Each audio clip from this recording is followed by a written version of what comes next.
Hello and welcome back to the channel. Have you ever wondered why some people seem to effortlessly navigate through life, achieving their goals, while others struggle to stay afloat? Today, we're cracking the code to this mystery by diving deep into one of the most transformative and insightful books ever written, The 7 Habits of Highly Effective People by Stephen Covey. This isn't just another self-help book. It's a blueprint for personal and professional excellence. Covey's insights have revolutionized the way millions think about success and leadership. Whether you're a student, a professional, or anyone looking to make a meaningful change in your life, this book has something for you. Through this video, we'll unlock the 7 habits that distinguish the extraordinary from the ordinary. We'll explore how these habits can transform not just what you do, but who you are. If you're ready to embark on a journey of self-discovery and profound transformation, you're in the right place. So grab a notebook, get comfortable, and let's delve into the wisdom of the 7 habits of highly effective people. Trust me, by the end of this video, you'll view your habits, and maybe even your life, in a completely new light. Let's get started. Habit 1. Be proactive. This is where our journey into the 7 habits begins, and it's all about the power of personal responsibility. Stephen Covey invites us to shift our perspective fundamentally. Instead of being passive observers in our lives, waiting for things to happen, he urges us to become active participants. Let's break it down. To be proactive means to take charge of our own actions and attitudes. Covey isn't just talking about taking initiative. It's deeper than that. It's about recognizing that we have the freedom to choose our responses to any situation. While reactive people are often influenced by external factors like the environment, moods, or other people's actions, proactive individuals focus on things within their control. Imagine this. When faced with a challenge, a reactive person might say, "There's nothing I can do, it's just the way things are." But a proactive person would ask, "What can I do to improve the situation?" This shift in mindset unleashes a tremendous power, the power to influence outcomes and drive positive change in our lives. Covey introduces us to 2 circles, the circle of concern and the circle of influence. Reactive people focus on the circle of concern, things over which they have no control, leading to blame and victimization. Proactive people, on the other hand, expand their circle of influence by focusing on what they can affect. This is the essence of being proactive, not just in actions but in attitudes too. By embracing this habit, we start to see opportunities where we once saw obstacles. We become creators of our circumstances rather than mere creatures of circumstances. This habit lays the foundation for the rest of the 7 habits, setting us on a path of growth, resilience, and empowerment. So ask yourself, are you letting life happen to you, or are you making life happen? The choice is yours, and it starts with being proactive. Habit 2. Begin with the end in mind. This habit challenges us to contemplate a profound and somewhat unsettling scenario, our own funeral. But why think about something so somber? Covey's reasoning here is as insightful as it is transformative. He asks us to think deeply about the legacy we want to leave behind. Picture this. You're at your funeral, listening to what your family, friends, and colleagues are saying about you. What words do you wish to hear? Do they talk about your kindness, your achievements, your character? This intense visualization serves as a wake-up call, urging us to live life backward in a sense. By living life backward, I mean to start with a clear understanding of your destination. It means to know where you're going, so you better understand where you are now and take the steps necessary to wind up where you want to be. This is about creating a personal mission statement, a set of principles or values that guide every action you take. Begin with the end in mind is about aligning your daily behavior with your long-term values. It's not just about setting goals, it's about setting the right goals. Goals that resonate with your deepest values and aspirations.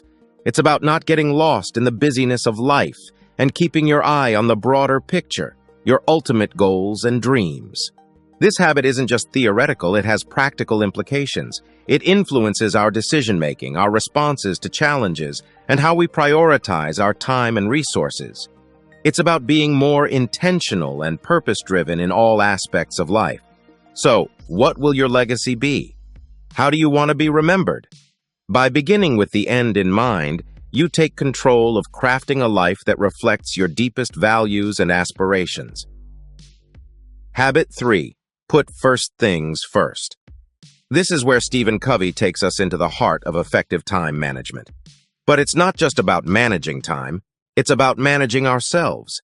In a world where being busy is often mistaken for being productive, this habit forces us to reevaluate what's truly important.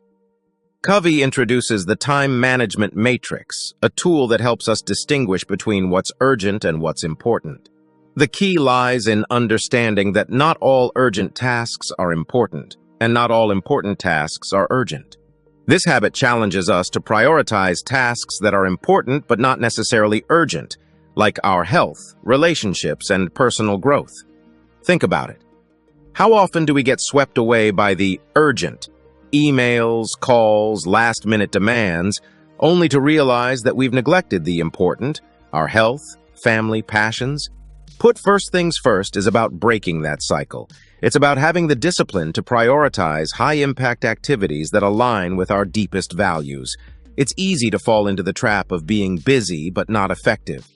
This habit isn't about doing more things, it's about doing the right things. It's about saying no to the unimportant so we can say yes to what truly matters. This is the essence of living a principle-centered life.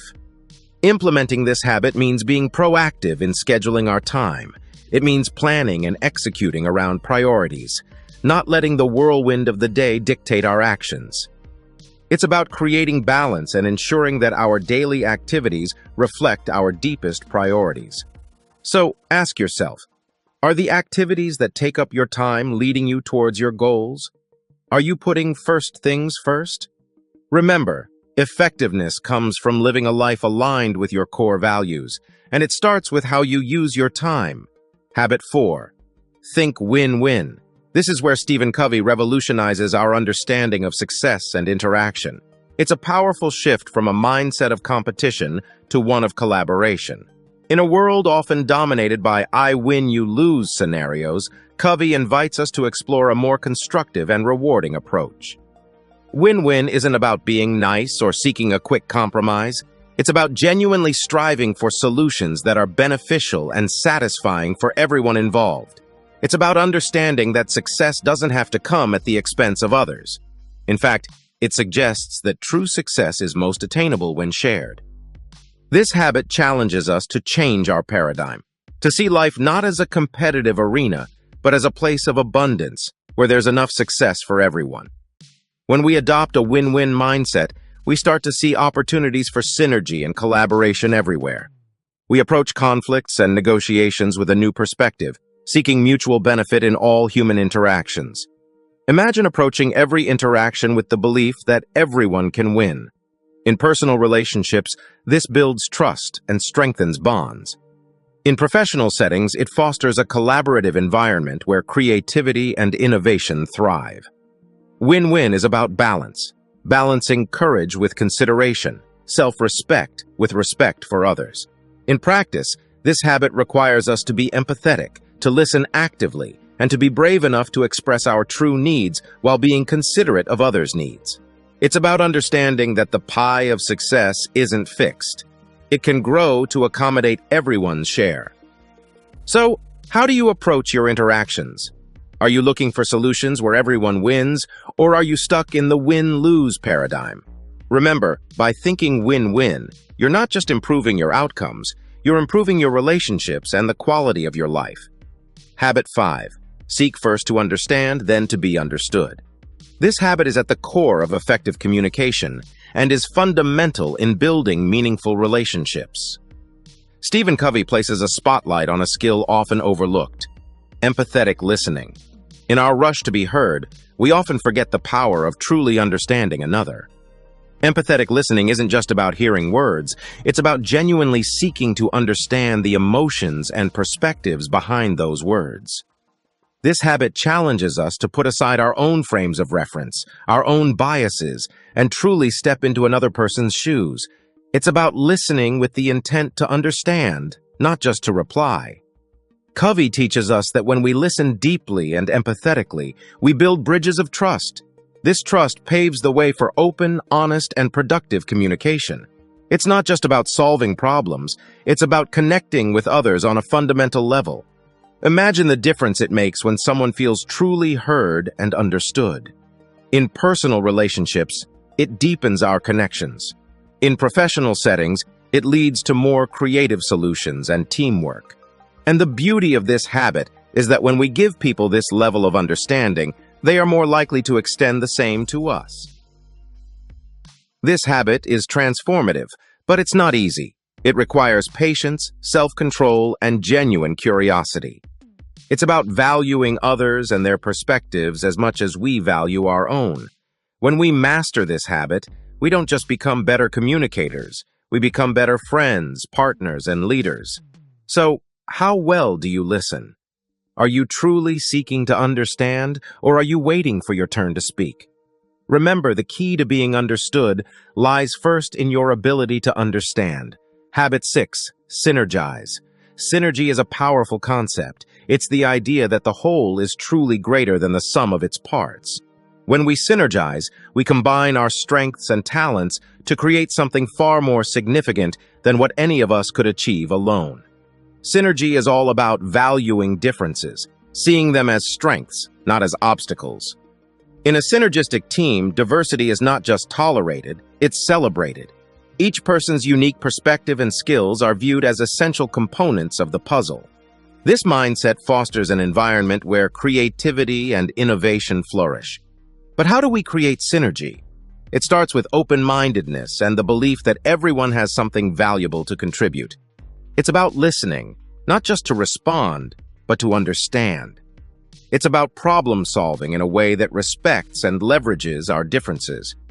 Imagine a team where a marketing expert, a tech wizard, and a creative designer work together on a project. Each brings a unique skill set and viewpoint to the table. The marketer understands the customer's needs, the tech expert knows what's feasible, and the designer adds creativity. Together, they develop a product that none could have designed alone. This habit isn't just for the workplace. It applies to all areas of life. In families, friendships, and communities, synergy can lead to deeper understanding and more fulfilling relationships. It's about building bridges, not walls, and recognizing that together we can achieve so much more. So how do you approach teamwork and collaboration? Are you open to the ideas and strengths of others? Remember, by embracing synergy, you're not just combining efforts, you're multiplying them. Habit 7, sharpen the saw. In this final habit, Stephen Covey brings us to the essence of self-care and continuous improvement. Sharpen the saw is a powerful metaphor for preserving and enhancing the greatest asset you have, yourself. It's about regularly renewing and revitalizing yourself in 4 key areas: physical, mental, emotional, and spiritual. Physically, sharpening the saw means taking care of your body through exercise, nutrition, and rest. It's about recognizing that a healthy body is the foundation for a healthy mind and spirit. Mentally, it involves stimulating and challenging your brain through learning, reading, and new experiences. Emotionally, this habit is about nurturing healthy relationships and practicing empathy. It involves effectively managing and expressing your emotions. Spiritually, it's about connecting with your inner values and finding meaning, whether that's through religion, meditation, or connection with nature. Sharpening the saw is about balance. Just as a saw needs regular sharpening to cut effectively, we need regular self-care to live effectively. It's not about being selfish, it's about self-preservation. This habit ensures that we don't burn out and that we can continue to be effective in the long run. This habit is a reminder that we need to pause and take care of ourselves. It's about making a conscious effort to grow and improve continuously. By doing so, we not only enhance our own lives, but also contribute more effectively to the lives of those around us. So, ask yourself, how are you taking care of yourself? Are you regularly sharpening your saw? Remember, your personal effectiveness depends on it. Make self-renewal a priority and watch every aspect of your life transform. Stephen Covey's 7 habits aren't just tips, they are principles for a total life transformation. If you're ready to take control of your life, start by integrating these habits one by one. Thanks for watching, and don't forget to like, subscribe, and share for more insightful content.